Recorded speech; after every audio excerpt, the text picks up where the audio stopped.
We are here with Carolyn Kamuda.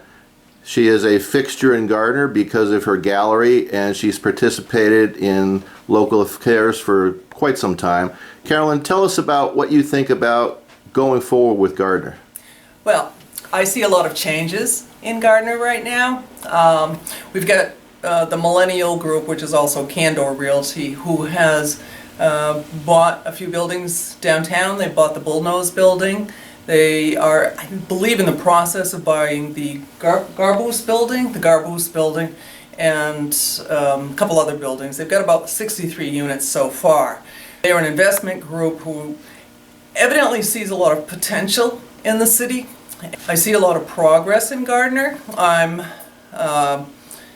positive that there's going to be a lot of changes, and they're going to be slow at first, but then I think once it all takes hold, there'll be some influx of new businesses downtown. Once people from the outside of the area who want to invest, they'll come into this area, and I believe you'll see a lot of changes. Carolyn, what's special about Gardner? I think it is actually a beautiful city. We've got the golf course, and we've got the college. We have the hospital. We have a potentially beautiful downtown, and I don't know if you've noticed, they've put all these planter boxes along the street in order to beautify things. That sends a message to outside people on how good this community is. The biggest asset in this community are its people.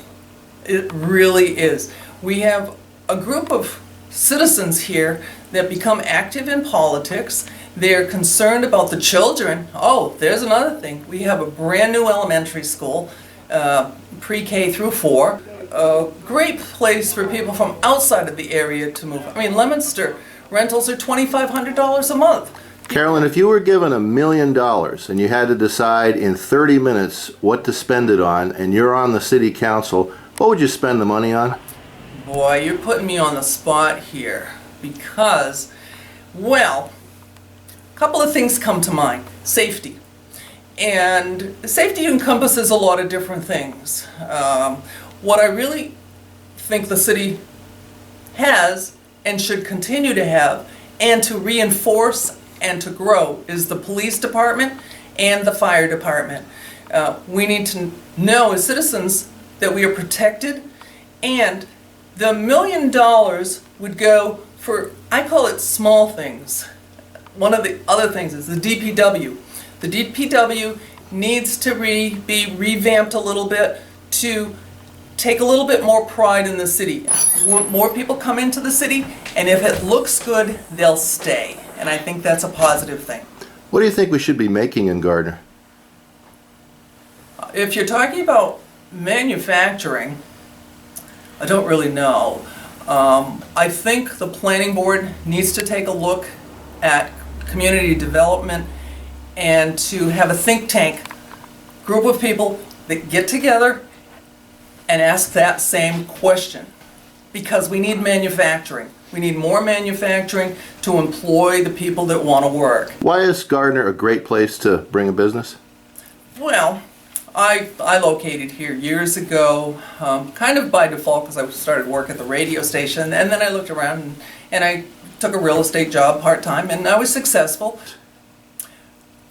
because there's potential here, and it will be a new thing. We just need to promote it. And promoting, it's like yourself. You promote everything in Gardner to make it more attractive to outside people. If it is attractive, if we have a clientele of outside people coming in, they want things to buy. Also, I think Gardner can look at itself, if they plan, as a tourist destination. For example, downtown, some of these storefronts, if we had a bakery, if we had an art gallery, several art galleries. There are towns that I've researched that once they put their mind to putting in a whole bunch of businesses that would bring in tourism, that I think will work. Gardner itself is located geographically in the center of what they call the zone.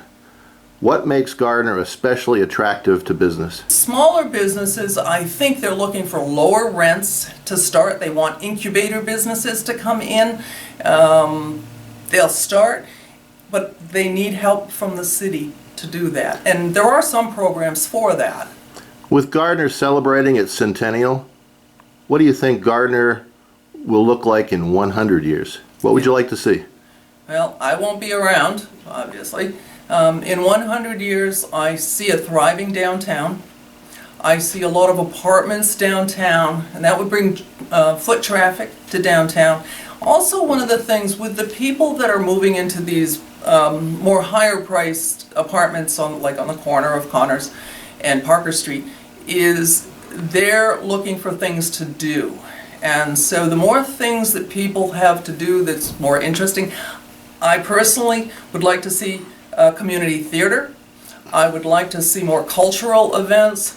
I would love to see more musical events. I see these other communities, they have porch music that is promoted. All of the musicians in town, they go out on their porches on one day a month and they play music. Would you consider ever running for office in the city again? Probably the only thing I would consider is running for my own Ward 4. And because I identify with the blue-collar workers. I grew up in a blue-collar family. My father was an auto mechanic. My mother was a hairdresser. So I relate to, regular people in my neighborhood. So Well, I guess time will tell, and we'll see if that happens. time will tell. Thank you for spending some time with us today. You're welcome. Thank you.